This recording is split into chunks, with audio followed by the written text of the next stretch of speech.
Please, sir. My brother's sick. He needs warmth. Bring him inside. Pay later. Breathe first. Sir, if you want to live through the night, you better find somebody kinder than this town. The deputy said it from inside his cruiser, window cracked barely 2 inches, rain blowing sideways across his badge. 4 men stood on the shoulder of Route 9 in rural Ohio, soaked leather vests, grease-black hands, beards dripping water. Behind them sat 4 dead Harleys, lined up like wounded animals in the storm. The biggest man among them, Wade Miller, known on the road as Diesel, leaned against his handlebars and tried to breathe. His lips had gone pale. His left hand pressed hard against his chest. Marcus Bennett saw it first. He had been a combat medic once. 2 tours overseas. He knew the look of a man trying not to collapse. Wade, Marcus said quietly, "Sit down." Diesel shook his head. Not here. Not in front of the farmhouse with the porch light on, where a woman had pulled the curtain back, seen them, and vanished. Not in front of the repair shop where the owner looked straight at them, through the glass, walked to the door, and flipped the sign to closed. Not in front of the gas station where the kid behind the counter said the tow truck was broken, then walked outside and pumped gas for a white man in a pickup. Not here. Not again. Cole Ramsey wiped rain from his eyes. His knuckles were split from pushing the bikes through floodwater. Frank Dawson stood behind him, jaw tight, anger burning under his wet gray beard. "Deputy," Frank said, trying to keep his voice level, "we're not asking for trouble. We need a phone, a dry place. His heart medications is in the saddlebag, but he needs warmth." The deputy glanced at Diesel.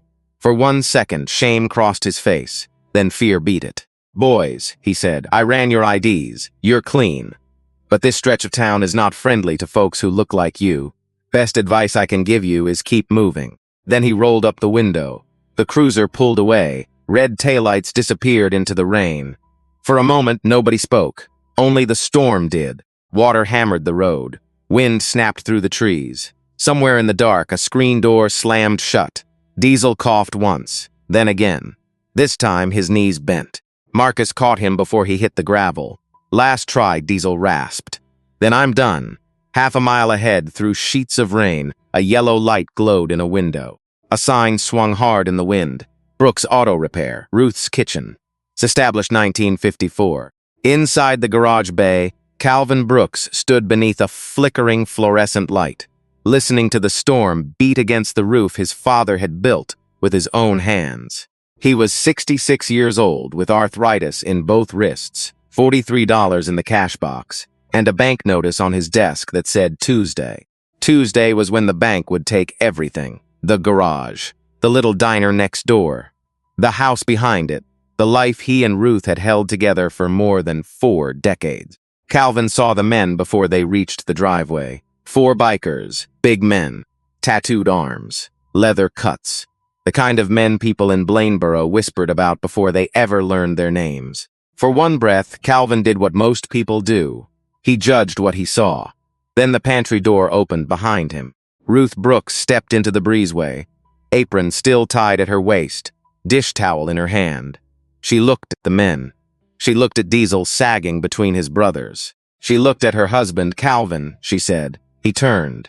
Ruth's voice did not shake. "Bring them in, Ruth, they're bikers. I see what they are." Rain ran down Calvin's face as he stared at her. Then she said the words that would change all of their lives. "I also see they're human." Calvin reached for his coat. The men stopped at the edge of the lot, like they were used to being turned away before they crossed a line. Calvin walked into the storm. "Park those bikes under the overhang," he called. "Then get him inside." Diesel tried to answer, but his breath broke. Marcus looked at Calvin with tired, guarded eyes. "Sir, we can pay." Calvin glanced back at the dying light over his old garage, at the bank notice inside, at the future closing in like floodwater. Then he looked at the man gasping in the rain. "Pay later," Calvin said. "Breathe first." The pantry door swung open, and heat rolled out like mercy. Ruth Brooks did not ask for names first. She did not ask what club they rode with. She did not ask why 4 strangers in leather were standing on her property after dark. She pointed at the nearest table. "Sit him there. Carefully." Marcus and Cole lowered Diesel into the chair. The big man's boots scraped across the old linoleum. His chest rose fast, then stopped, then started again. His fingers were stiff and blue around the nails. Ruth moved like a woman half her age. Calvin stove. Already on it. Doc, you know medicine? Marcus looked up, surprised she had caught the patch on his vest.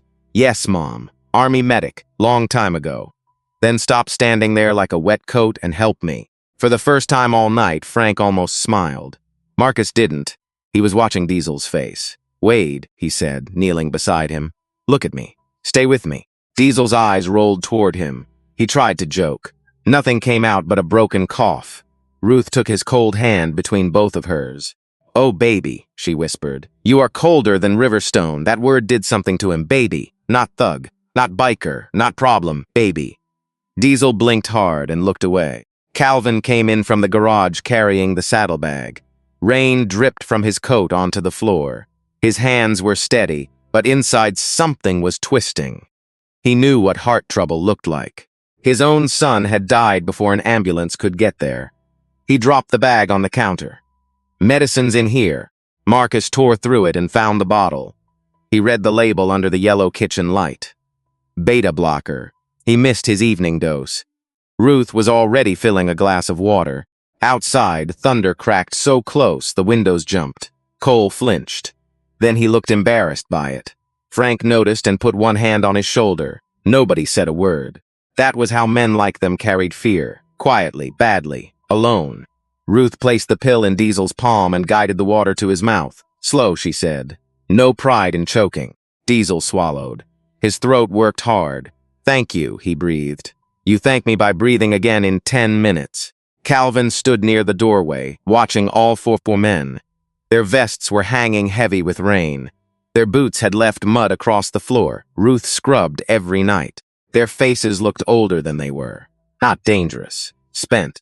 He thought of every closed door they had passed, every warm room that had watched them suffer and chosen safety over mercy. Then he thought of his own father, Ezekiel Brooks, who built the garage when certain men in town would not sell him tools unless he came through the back door. Calvin heard his father's voice clear as weather. Son, never become the kind of man who forgets what a locked door feels like. Ruth turned toward the other three. Coats off, all of you. Wet leather will steal the heat right out of your bones. Frank hesitated. Ruth gave him a look sharp enough to cut wire. Sir, I raised a son and buried a son. Do not make me repeat myself. Frank's face changed. The hard line of his mouth loosened. Yes, Mom. One by one, they removed their vests. Ruth took each one like it mattered. Like those patches and scars and road names were not warnings, but stories. She laid them over the backs of chairs near the stove. Calvin brought towels from the bathroom. Old ones, clean ones. The ones Ruth saved for company they almost never had. Cole took his towel with both hands. Mom, we got turned away everywhere. Ruth looked at him. I believe you. That broke something in the room. Not loudly, not fully, but enough. Cole stared down at the towel. Frank rubbed a hand over his eyes and pretended it was rain. Marcus kept 2 fingers on Diesel's pulse, but his jaw was tight, because being believed is its own kind of rescue. Outside, the storm kept beating the windows. Inside, Ruth opened the refrigerator. There was not much. Half a pot of chicken stew, biscuit dough wrapped in wax paper, a jar of greens, enough for 2 old people trying to stretch food until Monday. She did the math. Then she ignored it. Calvin saw her pause. He knew what was in that fridge. He knew what was not. Ruth, he said softly. She did not turn around. People are hungry, Calvin. That ended the discussion. She put the stew on the stove, added water, added salt, added pepper, added the last onion from the basket. She made it enough because poor women in America had been making not enough into enough for generations. Calvin stepped back into the garage. The 4 Harleys sat under the overhang, black and silent, water dripping from their frames. Expensive machines. Custom parts. Pride and memory bolted into steel. He ran his hand along Diesel's bike and felt water where water should never be. Flooded bad, he muttered. Behind him, Marcus appeared in the doorway. He going to make it? Calvin did not look back. If that medicine does its job and Ruth keeps bossing him around, maybe. Marcus let out a shaky breath. Then Calvin said, "Quieter. You boys belong to Iron Ravens?" Marcus froze. "Yes, sir." Calvin nodded slowly. "I bet you have." Calvin turned and met his eyes. "Tonight, I'm watching what's true." For a long second, Marcus said nothing. Then he nodded. And in that small, dim garage, with rain slamming the roof and the bank ready to take the place by Tuesday, something shifted. Trust did not arrive all at once. It never does. It came in inches: a towel, a pill, a bowl of stew, a man choosing to see another man clearly. Inside, Diesel opened his eyes. Ruth was beside him, one hand on his shoulder, waiting for his breathing to slow. He looked at her like he did not understand why she was still there. Ruth squeezed once. "You're safe in this house," she said. And for the first time that night, Wade Miller believed it. Calvin did not sleep that night. He told himself it was because of the bikes. Water in the intake, mud in the filters, electrical contacts soaked through, 4 machines ruined by floodwater and bad judgment. But that was not the truth. The truth was sitting inside the pantry, wrapped in Ruth's quilt, breathing shallow beside the wood stove. Wade Miller, Diesel, a man the town had feared on sight, a man who had almost died 5 miles from 6 warm houses. Calvin stood over the first Harley with a flashlight clenched between his teeth. Rain rattled the metal roof above him. The garage smelled like wet leather, gasoline, and old oil. Tools lay open on the bench, each one placed where his father had taught him to put it. Marcus stood nearby, dry towel around his shoulders, watching every move. "You always work this late?" he asked. Calvin loosened a cover bolt. "Only when people bring me dead motorcycles during a flood." Marcus gave a small breath that almost became a laugh. Then his eyes went back to the pantry window. "How's he look to you?" Calvin wiped his hands on a rag. "Like a man who needs a hospital, but won't admit it." Marcus looked down. He hates hospitals. Most men hate what reminds them they can break. That landed quietly. Marcus did not answer. Inside, Ruth was ladling thin chicken stew into bowls. She set one in front of Cole, one in front of Frank, and one beside Diesel, who was awake but still gray around the mouth. Frank stared at the food like it might disappear. "Mom," he said, voice rough, "we're eating your supper." Ruth slid a biscuit onto his plate. "You are eating food in my kitchen. That makes it yours for tonight." Cole held his spoon, but his hand shook. Ruth saw it. "You diabetic?" "No, Mom. Just cold." "Then eat before I start worrying about you, too." Cole obeyed. He took one bite, then another. His eyes lowered. His face tightened in a way he clearly hated. Nobody mocked him. Nobody looked away either. That was Ruth's gift. She could let a man feel without making him ashamed of it. Diesel watched her move from stove to table, from table to sink, always working, always watching. His voice came out low. "You got kids?" Ruth paused. "1 second. Only one." But everyone felt the room change.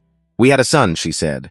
Diesel's eyes softened. "Had?" Ruth picked up the coffee pot. "Car accident, long time ago." The rain filled the silence. Frank put his spoon down. Cole stared at the table. Marcus closed his eyes. Diesel swallowed hard. "I'm sorry." Ruth poured coffee into a chipped mug and set it beside him. "Me too." She did not say more. She did not need to. Grief had its own language, and every person in that room understood at least one word of it. In the garage, Calvin had moved to Diesel's bike. He pulled the air filter and water spilled onto the concrete. "Lord," Marcus said. "Yeah," Calvin muttered. "That engine tried to drink half the county. Can it be saved?" "Most things can if folks don't quit on them too early." Marcus looked at him. Calvin kept working. He did not know why he said it. Maybe because of the bikes. Maybe because of the men. Maybe because he was talking about himself. On the workbench beneath the hanging light, the bank notice sat face down. Marcus saw it. He did not read it. He was raised better than that. But he saw the red stamp through the paper. Final notice. Calvin followed his gaze and froze. For a moment, pride rose in him like a wall. Then Marcus looked away first. "Didn't see anything," he said. Calvin's jaw worked once. "Appreciate that." A few minutes later, the phone rang inside the pantry. Both men turned. Ruth answered it. Ruth's kitchen. Her face changed. Not fear. Weariness. "Yes, Mr. Langford, I know what day Tuesday is." Calvin closed his eyes. "The bank. Of all nights." Ruth listened. Her hand tightened around the receiver. "No, sir. We are not ignoring you." She looked through the window at Calvin, and he saw the truth pass between them. They had run out of road. "No, sir," Ruth said quietly. "We do not have the full amount." Diesel heard every word. So did the others. Nobody moved. Ruth stood in her own kitchen, surrounded by men she had just fed with her last food, while a banker on the phone explained the legal process of taking her home. Her back stayed straight. Her voice stayed polite. But her eyes shone under the yellow light. "Yes, sir. Good night." She hung up. For a moment, all anyone heard was rain. Then Diesel pushed himself upright. Marcus reached for him. "Don't." Diesel ignored him. He stood slow, one hand on the table, pain cutting across his face. "Mrs. Brooks," he said. Ruth turned. Diesel reached into his vest pocket with shaking fingers and pulled out a thick roll of cash wrapped in a rubber band. Frank's head snapped up. Cole whispered Wade. Diesel placed the money on the table. "It's not enough for whatever that was, but take it." Ruth looked at the cash, then at him. "No, Mom, no, you helped us. And now you're trying to pay me for being decent." Diesel's face hardened. "That ain't what this is." Ruth stepped closer. Small woman, gray hair, apron stained with flour, voice like iron under velvet. "Then hear me clear. You can pay Calvin for parts when he knows what parts cost. You can pay for a tow if one comes. But you will not buy your dignity back at my table, because nobody took it from you here." Diesel stared at her. The room went still. That sentence hit harder than any thunder outside. Slowly, Diesel picked up the money. His hands were trembling for a different reason now. He nodded once. "Yes, Mom." In the garage doorway, Calvin watched his wife, with a full heart and a breaking one. He had $43, a failing business, a deadline on Tuesday, and a woman beside him who still knew the exact price of a human soul. Nothing. It was not for sale. By dawn, the rain had slowed to a cold gray mist. The kind that clung to windows. The kind that made everything look tired. Calvin stood in the open garage bay, with a mug of coffee cooling in his hand. He had managed to drain the water from 2 engines. The other 2 still sat silent, their chrome dull under the weak morning light. His back ached, his wrists burned, but the machines had a chance. That was more than he could say for the business. Across the lot, Ruth was wiping down tables even though nobody had asked her to. The bikers had slept wherever they could. Frank in a booth. Cole on the pantry floor with a folded coat under his head. Marcus in a chair beside Diesel, waking every few minutes to check his breathing. Diesel was alive. That mattered. Calvin held on to that one clean fact. At 7:15, headlights cut through the mist. A sheriff's cruiser rolled into the driveway. Calvin straightened. Ruth looked up through the pantry window.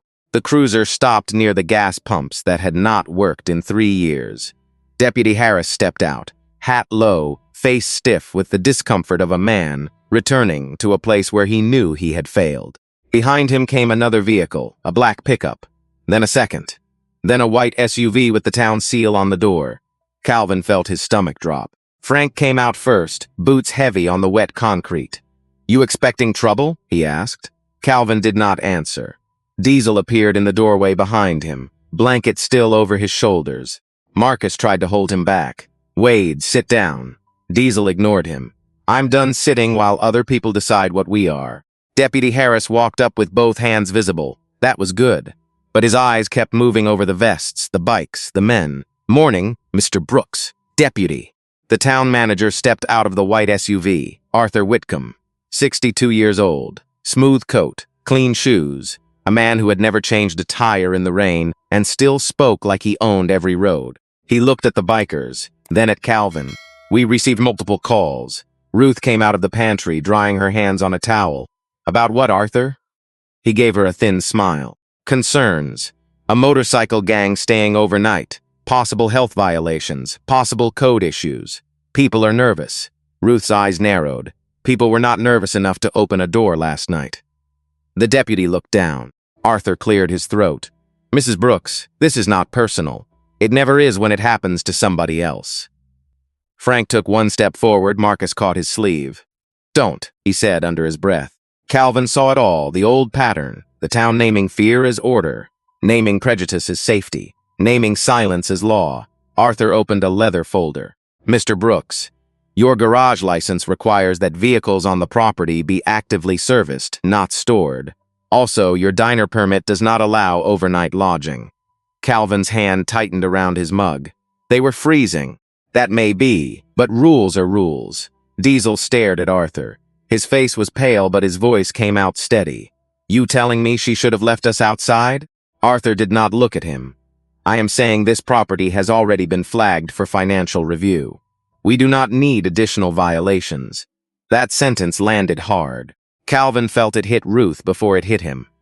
Her mouth parted slightly. The bikers turned toward Calvin. Now they knew, not guessed, knew. Arthur kept going, softer now, which made it worse. The bank has scheduled inspection before foreclosure proceedings. Any disorder here could complicate matters. Ruth stepped forward.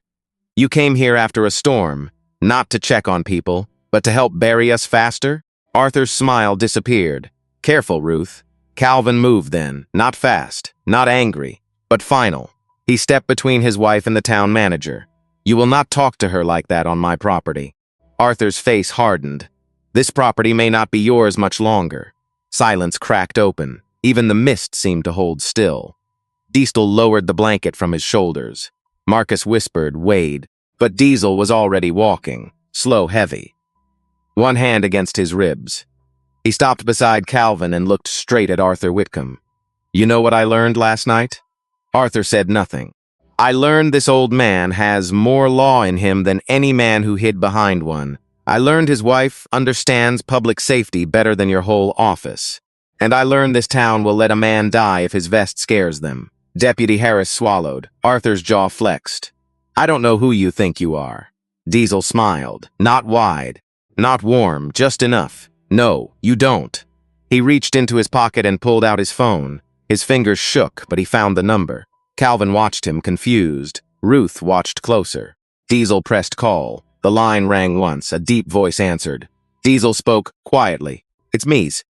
He paused, eyes still locked on Arthur. Yeah, I'm alive. Another pause. No, brother. It was not the town. His voice dropped. It was the Brooks family. The mist moved across the lot.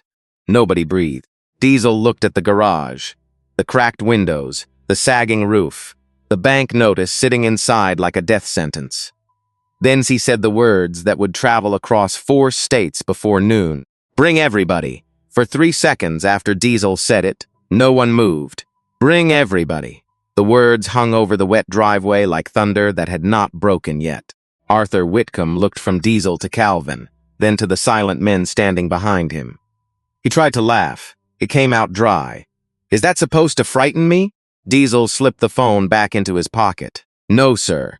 If I wanted to frighten you, I would have used a different tone. Deputy Harris shifted his weight. Mr. Miller, let's keep this calm. Diesel turned his head slowly. It was calm when you drove away last night. The deputy's face tightened. Not with anger. With the kind of shame that looks for somewhere to hide. Ruth saw it. She always saw the place where people were still human. Deputy, she said, quieter now. You could have called us. You knew they needed help.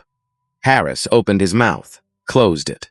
Rainwater dripped from the brim of his hat. I should have, he said. Arthur's eyes flashed. Deputy, this is not a confession booth. No, Calvin said. It's a driveway. Mine for now. Arthur snapped the folder shut. You people are making a mistake. Those 2 words changed the air. You people. Calvin heard them. Ruth heard them.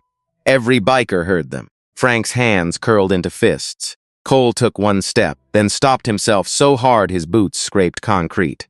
Marcus spoke first. Mr. Whitcomb, you might want to choose your next sentence carefully. Arthur looked at him like he was furniture, and you might want to remember you are a guest in this town. Diesel gave a short laugh. No humor in it. A guest. That's funny. He glanced toward Ruth. Mrs. Brooks fed us from a near-empty refrigerator. Mr. Brooks worked through the night. On bikes he had no reason to touch. Your town had 6 chances to act decent. 6. You want to know who the guests are here? Arthur's face reddened. You are obstructing a municipal visit. Calvin set his coffee mug on the workbench just inside the garage. The sound was small, but everyone heard it. No, Calvin said. We are done being spoken to like a problem. Ruth looked at him then. Her husband, tired and bent from a long night, his shirt stained with oil, his hands swollen from work. For more than 40 years, he had swallowed words to keep peace. In banks, in supply stores, in city offices where clerks called him by his first name while calling younger white men Mister. Now his voice did not shake. Arthur felt it, and because men like Arthur mistake dignity for rebellion, he reached for his phone. "I am calling the bank representative and the county inspector." "Do that," Diesel said. Arthur froze. Diesel's eyes were calm now, too calm. "Call whoever you need." The first engine appeared before Arthur could press dial. A low rumble, far off. Then another. Then many, not close yet. Just a sound at the edge of the morning. Deep, rolling, building. Frank turned toward the road. Cole whispered, "That was fast." Marcus looked at Diesel. Diesel's face changed for the first time all morning. Relief. Then pride. The rumble grew. It came over the low hills beyond Route 9, shaking loose water from the trees. It rolled through the mist like a storm made of steel. One motorcycle. Then 5. Then 10. Headlights cut through gray air in a long, bright line. Arthur stepped back. Deputy Harris stared. Calvin stood frozen in the garage doorway. Ruth lifted one hand to her chest. The first Harley turned into the driveway and stopped with a clean, controlled growl. Behind it came more bikes. Then pickup trucks. Then a flatbed. Then a box truck marked with a roofing company. Another truck carried lumber. Another carried tool chests strapped down with chains. They did not roar in wild. They arrived organized, disciplined, like a convoy. At the front was a black road glide with a crimson raven painted on the tank. The rider shut it down, swung one leg over, and removed his helmet. Raymond Carter. Bones. 58 years old. Silver beard. Broad shoulders. Eyes like they had counted every lie a man could tell, and remembered all of them. He walked past Arthur without looking at him. Straight to Diesel. The two men clasped hands. Then Bones pulled him into a rough embrace. "You scared me, brother." Diesel's voice broke. "Scared myself." Bones held him 1 second longer, then turned to Ruth. He removed his sunglasses. That mattered. Men like him did not uncover their eyes for just anyone. "Mrs. Brooks?" Ruth nodded, still trying to understand the number of people now filling her yard. Bones bowed his head slightly.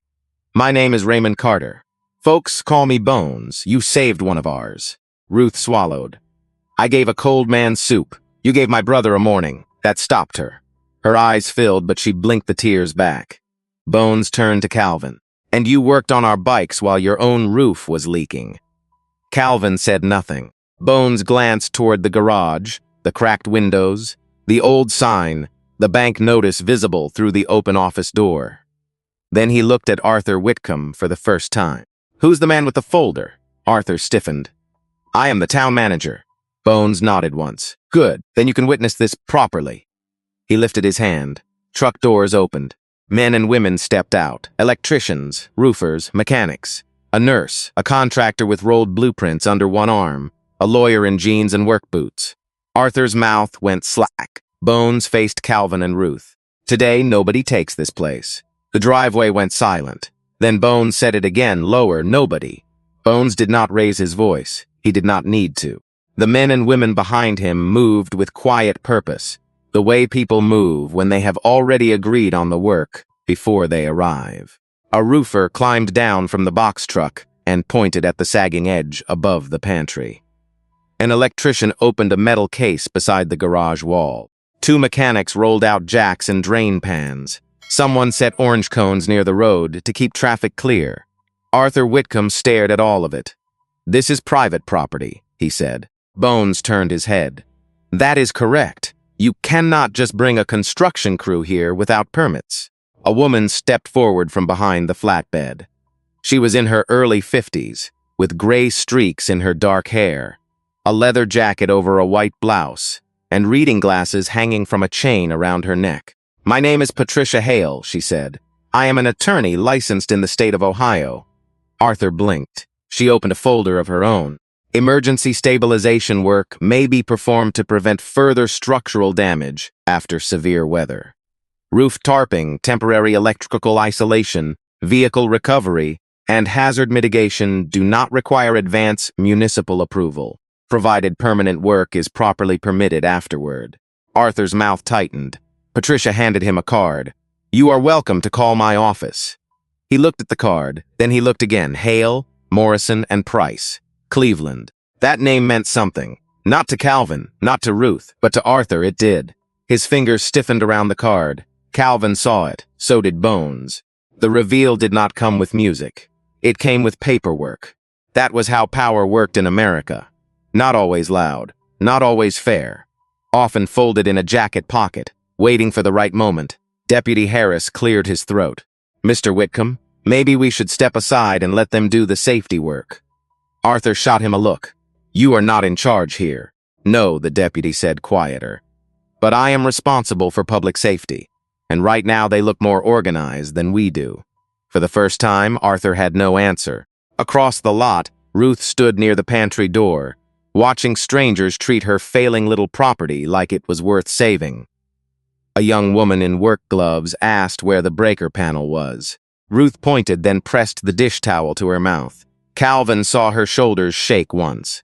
He walked to her. Ruth. She did not look at him. They brought ladders, Calvin. I see. They brought lawyers. I see that too.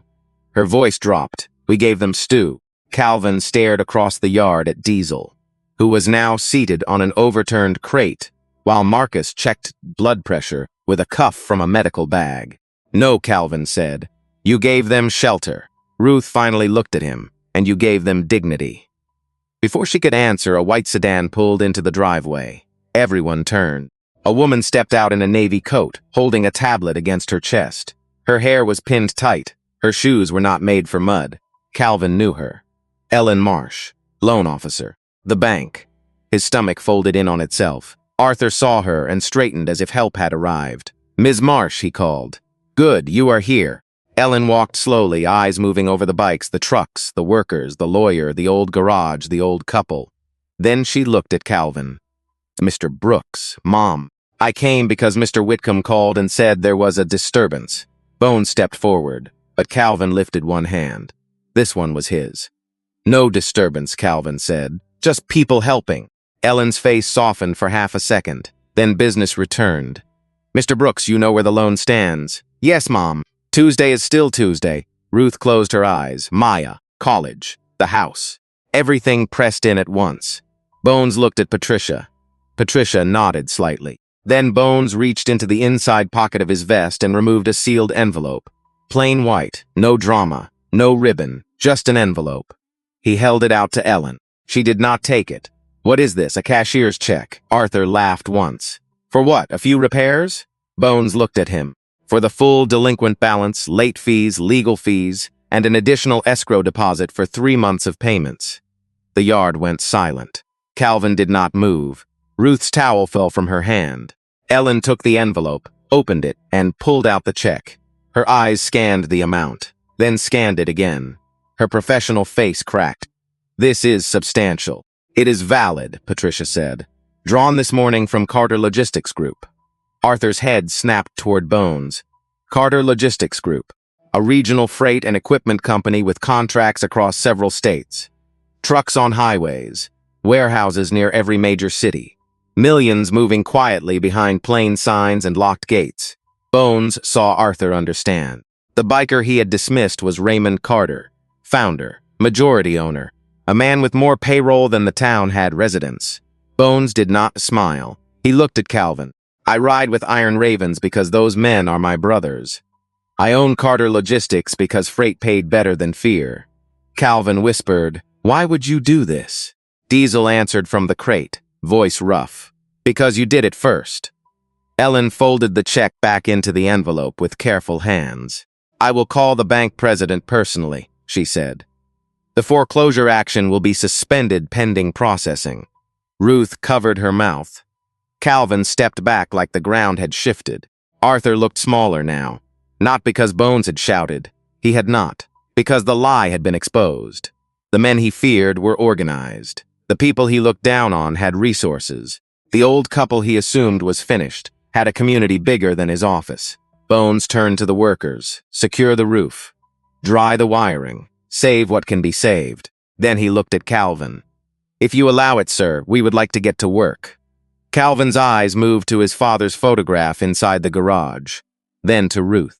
then to the crowd standing in his driveway, waiting not to take over but to be invited. His voice broke only once. Come on then. A hammer struck wood. An engine cover came loose. Boots moved. Ladders rose. And for the first time in years, Brooks Auto Repair did not sound like a place dying. It sounded like a place fighting back. The first thing Maya Brooks saw, when she came around the bend, was the line of motorcycles. She slowed her old Honda before her foot even touched the brake.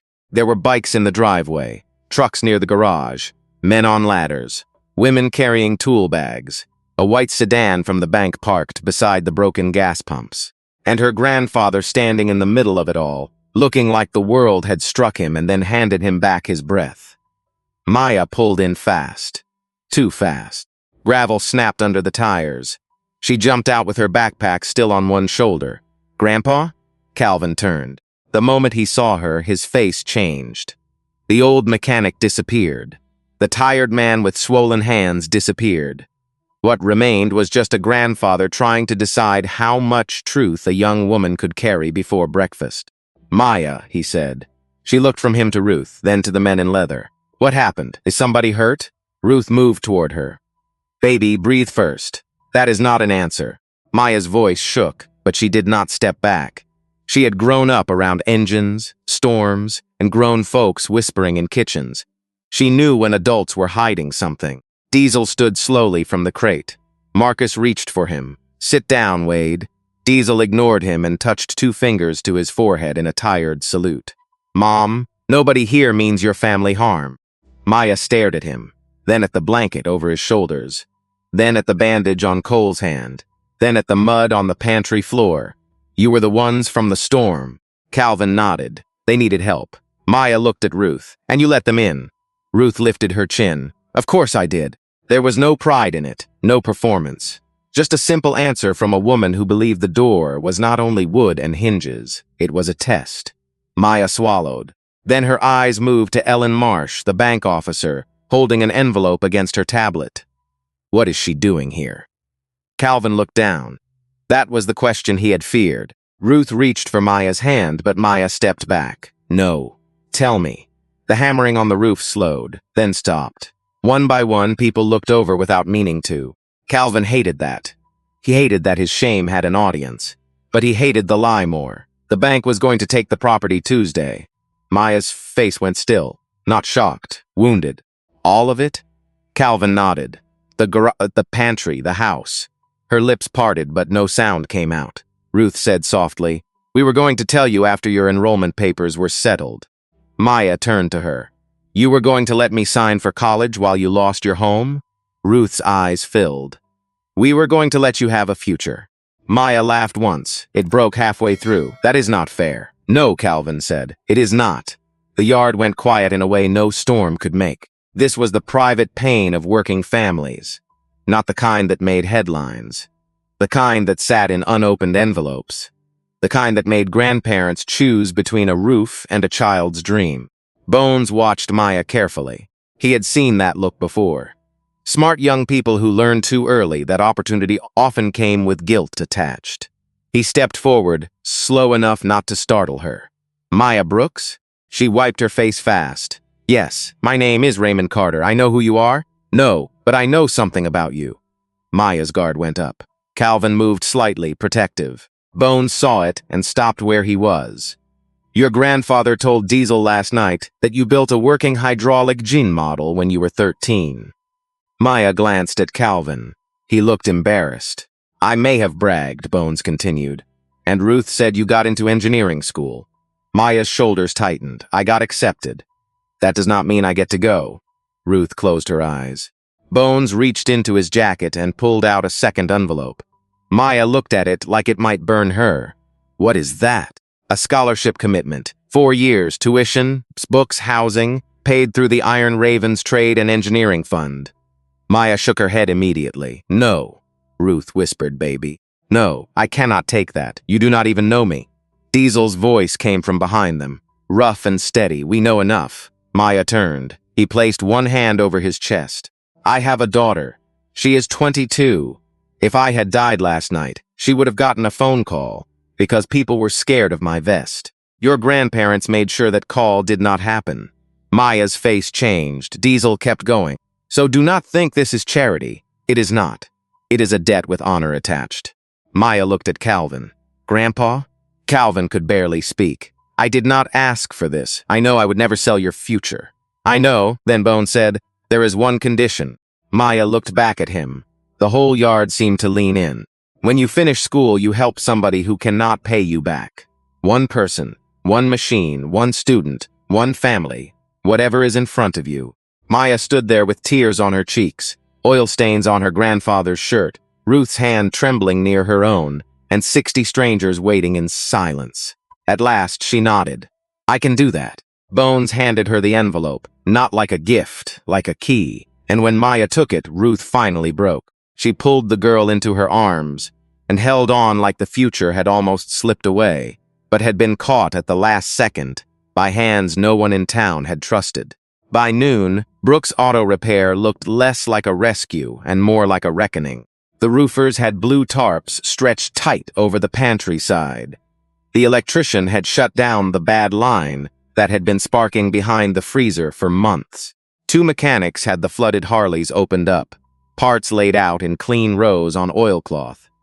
A nurse from the convoy checked Diesel again and made him sit with a cup of coffee he did not want, but drank anyway because Ruth pointed at him. Across the road, the town watched. Mrs. Albright stood on her porch in a bathrobe, phone in her hand.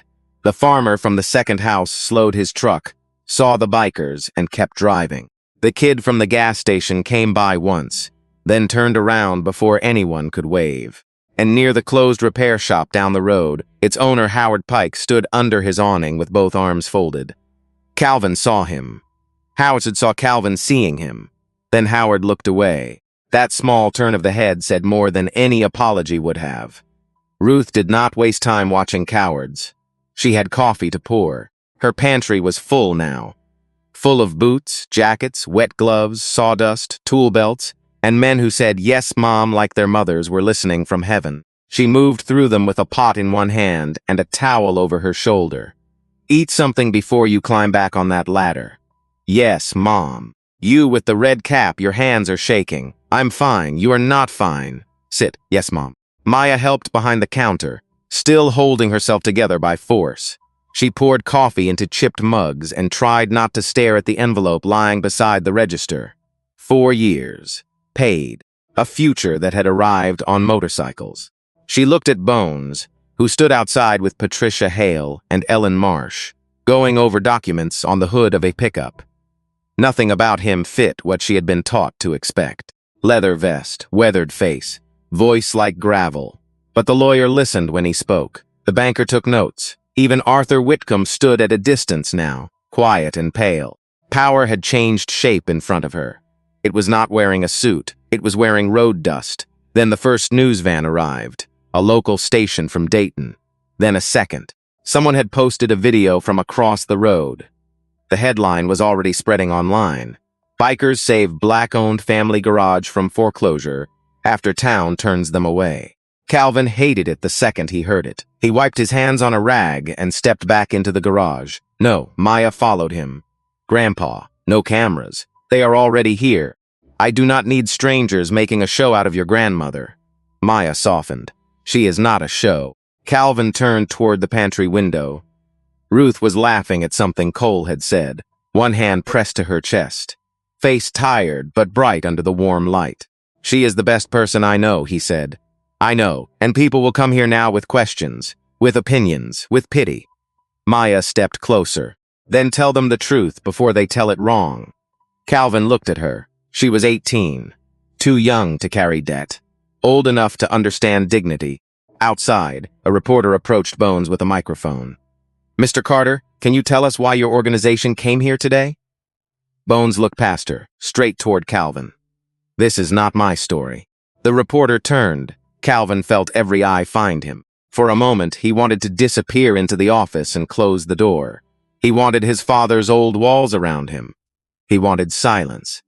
Then Ruth came to the pantry doorway. She did not speak. She just nodded once. Calvin stepped into the yard. The microphone rose. He looked at the camera, then at the town across the road, then at the bikers behind him.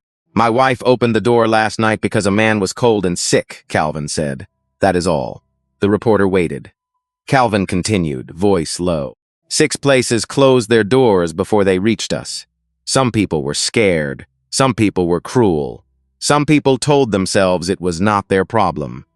Arthur Whitcomb stared at the gravel. Deputy Harris removed his hat. Calvin's voice sharpened. "But a person in danger is always somebody's problem. That is what community means. Not signs, not meetings, not rules used only against people you do not like." The yard was still. Even the hammers had stopped. Calvin looked at Diesel. "These men were judged before they spoke. My wife and I know something about that." My father knew more. His throat tightened, but he did not stop. "So if there is a lesson here, it is simple. Open the door when you can, help first, ask questions after, and do not ever confuse appearance with worth." The reporter lowered the microphone slightly. No one clapped. It was not that kind of moment. It was heavier than applause. Across the road, Howard Pike stood under his awning, face gray, hands hanging at his sides. For the first time all day, he looked less like a man protecting his business and more like a man seeing his own reflection clearly. Ruth walked to Calvin and slipped her hand into his. Bones watched them. Maya watched Bones, and the town watched all of them. Something had been exposed that morning. Not just kindness, not just power, a line. On one side were people who locked their doors and called it wisdom. On the other were people who opened theirs and called it duty. And by evening, everyone in Blainborough would know which side they had chosen. By the end of the first week, the old sign still said Brooks Auto Repair. But nothing beneath it felt the same. The roof no longer sagged. The pantry windows no longer rattled in the wind. The garage lights burned steady and clean, no flicker, no buzz, no smell of tired wiring hiding in the walls. A new compressor sat in the corner. Used, not fancy but strong. The lift had been serviced. The cracked concrete by the bay door had been patched smooth. Calvin stood in the center of the garage at sunrise, holding a cup of coffee in both hands. He listened. For years, the place had made sounds of decline. Drips in buckets, pipes knocking, wind sneaking through bad seals, the cough of old equipment trying to last one more day. Now he heard something else, a socket wrench turning, a broom moving across clean concrete, Ruth laughing through the open pantry window. Life. Then a truck pulled in, then another. By 8 in the morning, there were 6 vehicles waiting for service. A Ford with the bad brakes, a church van that needed belts, a delivery truck from Carter Logistics, a minivan with 2 car seats and a nervous mother behind the wheel. Calvin looked at the line and felt panic rise with gratitude. "Lord," he muttered. "Now I got the opposite problem." Marcus heard him from under a Harley and laughed. "That's called business, Mr. Brooks." Calvin pointed at him with a wrench. "I know what business is." "Then you know you need help." Calvin opened his mouth, closed it. Marcus slid out from under the bike, oil on his cheek, eyes calm. "I'm serious. You cannot run this place alone anymore. I've been running it alone for years." Exactly. That one word landed clean. Calvin looked away because it was true. Pride had kept him upright, but it had also kept him isolated. He had called it independence. Ruth had called it stubbornness. Time had called it expensive. At noon, Bones gathered everyone behind the garage near the old breezeway. Not for a speech. He hated speeches. But people had questions, and money made folks strange if it was not handled clean. Patricia Hale laid documents on a folding table. "The delinquent balance has been satisfied," she said. "The bank has confirmed suspension of foreclosure. The property remains in Calvin and Ruth Brooks's name. No liens from Carter Logistics. No ownership transfer. No hidden conditions." Ruth looked at Bones. "You thought I would ask that?" "I thought people watching might." He glanced toward the road, where a few townspeople still gathered like they were pretending not to stare. Help should not look like a takeover. Ruth studied him for a moment. Then she nodded.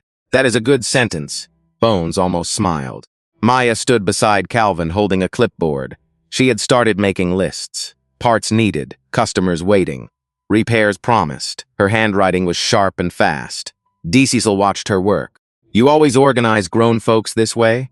Maya did not look up, only when they clearly need it. Diesel grinned. Calvin did too, but it faded when an old pickup rolled slowly into the lot. Howard Pike got out, the rival repair shop owner, the man who had closed his door in the rain. The yard quieted at once. Howard removed his cap and held it in both hands. His face looked older than it had a week ago. He walked toward Calvin, stopping several feet away. Calvin. Calvin did not answer right away. Howard swallowed. I saw them that day. These men, I saw them at my door. Frank's jaw tightened. Cole looked down. Howard turned toward them. I closed because I was scared. That is the truth. But the truth does not excuse it. No one rushed to forgive him. That mattered. Forgiveness forced too early is just another kind of disrespect. Howard looked back at Calvin. I came to apologize. Not for cameras, not for town council, just man to man. Calvin's face stayed unreadable. Ruth stood in the pantry doorway, arms folded. Howard reached into his truck and pulled out 2 boxes. Brake pads, filters, some belts, still in good shape. I am closing my shop at the end of the month. Chain store took most of my customers too. That surprised Calvin. Howard gave a tired laugh. Guess I was guarding a sinking boat. He set the boxes down. You do not have to take them. Calvin looked at the parts. Then at the man. Apology accepted, he said slowly. Trust takes longer. Howard nodded. That is fair. Turned to leave. Then Diesel spoke. Mr. Pike. Howard stopped. Diesel's eyes held him in place. Next time a man knocks in the rain, do not ask if he scares you. Ask if he is breathing. Howard's face tightened. Yes, sir. He drove away slower than he came. No one cheered. But something eased. That afternoon, Calvin hired his first apprentice. A 19-year-old named Aaron Price, son of the gas station cashier who had lied to Frank. Aaron showed up alone, hands shoved in his hoodie, shame burning on his face. My dad told me not to come, he said. Calvin looked at him. Why did you? Aaron glanced at the bikes, at Maya, at Ruth, because he was wrong. Calvin handed him a broom. Start there. Aaron took it, not as punishment, as a beginning. By sunset, the garage doors were open wide. The pantry lights glowed warm. Engines turned over, coffee poured. People who would never have shared a table before now sat close enough to pass salt. Calvin stood outside with Ruth, watching it all. This town still got a long way to go, Ruth said. Calvin nodded. So do we. She slipped her hand into his. Behind them, Maya laughed at something Marcus said. Diesel argued with the nurse about taking his medication. Bones stood near the road, quiet, unreadable, already planning the next repair, the next fund, the next person who needed a door opened. And Calvin understood then. They had not just saved a garage. They had exposed a wound. Then they had started cleaning it. Slowly, honestly, together. 1 year later, the first sound on Route 9 was not thunder. It was an engine turning over clean. Calvin stood beside the open bay door, one hand on the fender of a restored pickup, listening like a man in church. The motor settled into a steady idle, smooth, strong, alive. Across the lot, Ruth's kitchen glowed warm before sunrise. Coffee steamed against the front window. A new sign hung above the door, but the old one was still mounted inside, near the counter, where everybody could see it. Ruth said history did not belong in the trash. Inside the pantry, truckers sat beside bikers. A retired teacher drank coffee with Deputy Harris. Aaron Price wiped tables before heading into the garage for his apprenticeship shift. He was learning brakes, oil changes, and the harder lesson of looking people in the eye when you owed them better. Maya came home for fall break wearing a Purdue sweatshirt and carrying a backpack full of engineering books. She walked into the garage, dropped her bag by the office, and kissed Calvin on the cheek. You still using that old torque wrench? Calvin frowned. That old torque wrench paid taxes before you were born. Maya smiled. It is still out of calibration. Ruth called from the doorway. Listen to the engineer, Calvin. Everyone laughed. Calvin tried not to, but he failed. For the first time in years, joy did not feel dangerous. It did not feel borrowed. It felt earned. Then the bell above Ruth's door rang. A young woman stepped inside, maybe 24, soaked from a cold November rain. Her coat was thin, her eyes were red. Outside, an old sedan sat crooked near the pump, steam rising from under the hood. Ruth saw the panic before the girl spoke. My car died, the young woman said. I have a job interview in Mansfield in 2 hours. I do not have much money. I can leave my phone or my watch or something. Calvin came in from the garage, wiping his hands. What is your name, Emily? You eaten today, Emily? She blinked. I am fine. Ruth set a plate on the counter. That was not the question. Emily stared at the biscuit, the eggs, the coffee. Her mouth trembled once, and she looked away fast, ashamed of needing anything. Maya saw it and went still. She remembered that feeling, the weight of a future that could disappear over one bill, one breakdown, one closed door. Calvin grabbed his coat. Keys in it? Emily nodded. He walked outside into the rain with Aaron behind him. They lifted the hood. Steam rolled into the gray morning. Calvin listened, touched a hose, checked the belt, then looked at Aaron. What do you see? Aaron leaned in. Bad clamp. Hose slipped loose, coolant leak. Calvin nodded. Then fix what you can before you charge what you must. Aaron looked toward the window where Emily sat with both hands around the coffee mug Ruth had given her. She cannot pay. Calvin handed him a wrench. I know. 20 minutes later, the sedan was running. Ruth packed a paper bag with biscuits and wrapped it twice to keep it warm. Emily stood beside the car, crying now, no longer able to hide it. I do not know how to thank you. Calvin reached into his shirt pocket and pulled out a business card. On the back, written in Ruth's careful hand, were 5 words. Pass it on someday. Emily read it. Then she pressed it to her chest. I will. Calvin believed her. Behind him, a line of motorcycles came down Route 9. Iron Ravens, not 60 this time. Just a few. Diesel rode near the front, older, healthier, his daughter behind him on her own bike. Bones followed, quiet as ever, watching the garage he had helped save become something bigger than a business. It had become proof. Proof that power is not always in a courthouse, a bank, or a title. Sometimes power is an old woman opening a door, a tired mechanic choosing mercy over fear, a biker with millions refusing to forget who treated him like a man, and a town learning, slowly and painfully, that dignity is not something you grant. It is something every person already carries. So when you see someone standing in the rain, remember Brooks' auto repair. Remember Ruth's table. Remember Calvin's door. Like this story if it moved you, subscribe for more stories about courage and justice, and comment these 3 words. Kindness changes everything.